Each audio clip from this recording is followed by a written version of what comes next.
Today, I wanted to quickly look into 5 fast ways to get over that procrastination hump. And the reason why today I wanted to call it a procrastination hump is very often it feels that way, right? You feel like it's this block in your road and it's so much effort to get over before you start being more efficient, if you know what I mean. Now, the first thing, and this is something that I think is game changing, is change your environment. Now, what do I mean by this? If you're a sucker for watching Netflix and the TV, put your TV in a wardrobe, lock it up, put the key upstairs. Like, I know that sounds silly, but whatever you do to procrastinate, like whatever that element is for you, be it TikTok videos, be it Facebook, Instagram, put your phone on airplane mode and put it on the other side of the room, right? It seems so simple, but I cannot tell you how many times I've had a conversation with someone and their phone's just vibrating, like one of my clients. I'm saying, look, that's distracting. But I've got to be on call. I'm like, no, you don't. You need to be present and you need to get rid of that. Because what happens is it's taking away your distractions. So make sure that you have an environment that supports you. It's quiet. You're going to be able to focus so you can actually move forward. Now, next thing is you need to focus on a clear outcome. Now, what do I mean by a clear outcome? You need to know what you're doing. The reason why a lot of people procrastinate is because they give themselves like a task, which is create content. I'm like, okay, that's great. I'll create some content. Where do I start? Let me get some inspiration. Let me research. Let me figure out some titles. You start going down this rabbit hole and attempting to figure out what to do, right? It's so much better and more important to just get very clear on the outcome that you're going to have. Be it, I'm going to spend 1 hour focusing on creating 3 pieces of content specific for marketers who are between the ages of 20 and 25 and need to scale up their business. Now, I'm not sure what that is, but when you get to the specifics and you can spend time doing that, it's so much harder to procrastinate because you actually know what you're doing.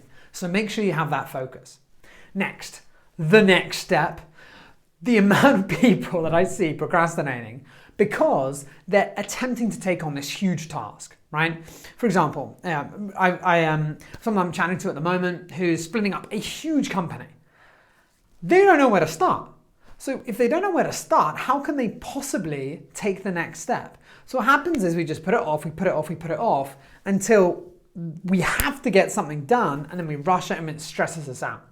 Instead, it's more important to actually say, right, what is my next step here? What is my first step? What's the next step in the process? I need to plan it out. Cool, let's do that. I need to post 1 video. Okay, great, do that. I need to go on live, whatever it is.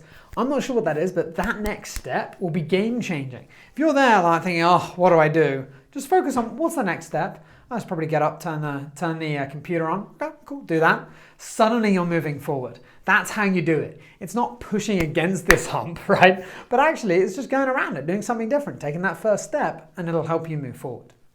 Next, take a break. I'll give you a brilliant example. Today, literally 2 hours before this, I'm going through looking at personal branding and thinking what else I could do to have a bigger impact on the people that watch my videos. And I start going down this rabbit hole and I'm looking at TikTok, I'm looking at the YouTube, Facebook, Instagram, I'm looking at Clubhouse, like all these different apps. And I'm getting myself all in a muddle and I'm thinking, oh yeah, I should do this and that. And I'm like, right, okay, I need to take a break, I need to go on a walk, I need to reset. Game changing. So I get up, I go on a walk, I chill out, I get out of the environment, I come back, I'm ready to rock and roll. It happens to everyone. The important thing is having a strategy to overcome it and not have it be debilitating for you.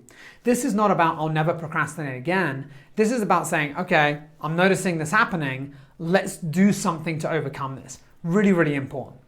Now, the last thing that I want to say is you want to have time management strategies. Now, what do I mean by this? You want to be able to have some strategies that you can constantly use so that you avoid procrastination. It doesn't even occur. So something that's really good is, for example, the Pomodoro technique. So this is where you do 25 minutes on, 5 minutes off. It goes, you relax, you chill out for 5 minutes. That's not procrastinating because you've given yourself that time. There is a difference. You could look into, Eat That Frog, right, by Brian Tracy. You're going to do the hardest thing in the morning, get that done, and then you're going to be good to go for the rest of the day.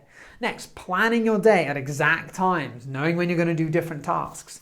Another cool strategy is matching the tasks to your energy levels throughout the day. That's also super, super cool.